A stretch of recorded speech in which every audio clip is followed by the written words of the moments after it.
On the News Channel 5 network, this is Inside Politics. Hello, everyone. I'm News Channel 5's political analyst Pat Nolan. Welcome to Inside Politics. After a few committee sessions this week, both houses of the Tennessee General Assembly reconvened in Nashville, on Monday. The biggest issue facing lawmakers is how to deal with the significant loss of state tax revenues caused by the coronavirus pandemic and that shut down the state's economy for several weeks. Our guest today on Inside Politics is Lieutenant Governor Randy McNally. He's heading the efforts in the state Senate to balance both this year's budget and next year's spending plan. That new spending plan begins in a little over a month on July 1st. Governor, we always appreciate you joining us here on Inside Politics, especially during these times of crisis. Thank you so much for joining us.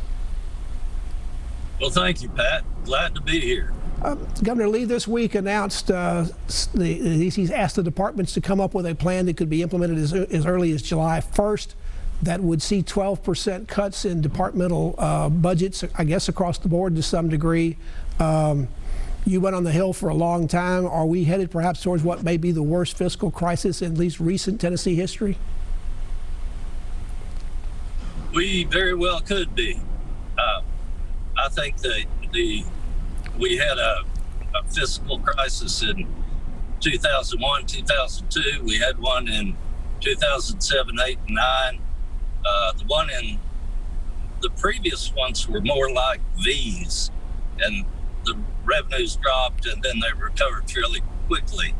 But the last two have been more like there's been much slower recovery, and it's been much more difficult to manage. The economists this week that spoke to the state funding board seemed to be across the board as how long it might take for this recovery. Some said 2 years. Some say it might take as much as 6 years. That means you better be careful about how you go about it. Are you looking for this to be an extended period before the state gets back to where it was, say, back in the early part of March?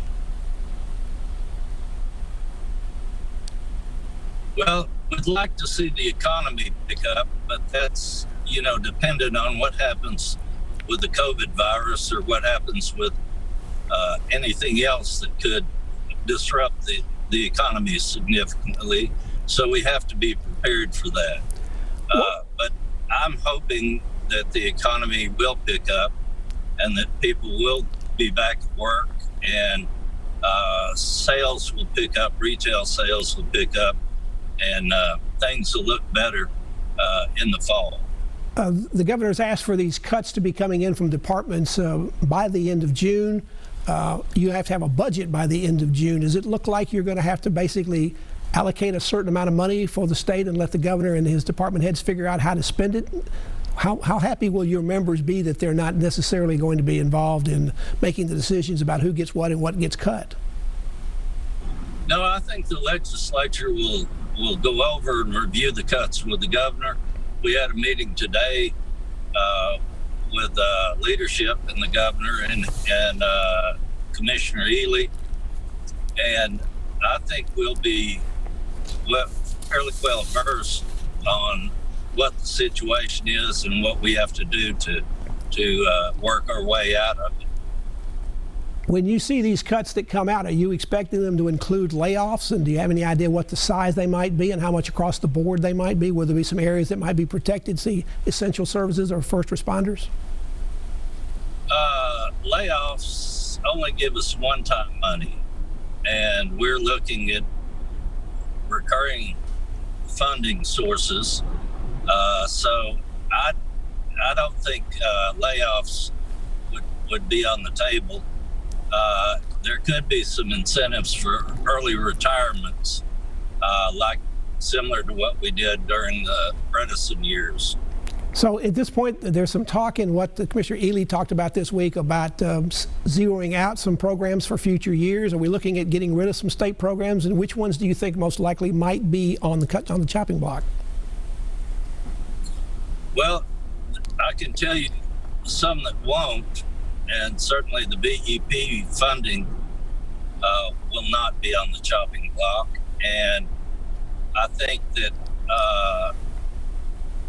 there's certain obligations the state has in TennCare that we'd have to manage through.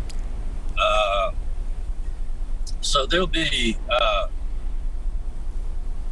just about anything else, I think the state will be looking at reducing expenditures in any of the other departments. In the area of education, what about cuts in the voucher program that was set to begin this fall in Memphis and Nashville? That's tied up in the courts. Nobody's even sure if it can get started.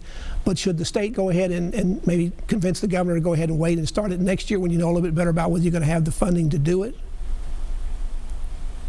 Well, we haven't discussed the voucher program, and of course that would give us one-time money again, and the difficulty we face is in finding recurring funding. There was a 4% pay raise originally in the budget for this year that you were looking at before you left for teachers. That was cut to 2% before you left. Is that going to be cut out completely now that you come back and redo the budget for next year? Is that going to go by the boards? I think in all probability it will. The same with the pay raise for state employees and other state officials that might have statutory raises. I think given the times that we're in, people are lucky to have a job right now, and hopefully that'll turn around. But we hope that next year and possibly out in the future, we'll be able to make up for the loss of income. Both you and Commissioner Ely are talking about this being a multi-year situation. Is this a situation where people need to understand that this is going to be lean times for some time? There were members in the legislature who were talking about cutting taxes further. Are those days over?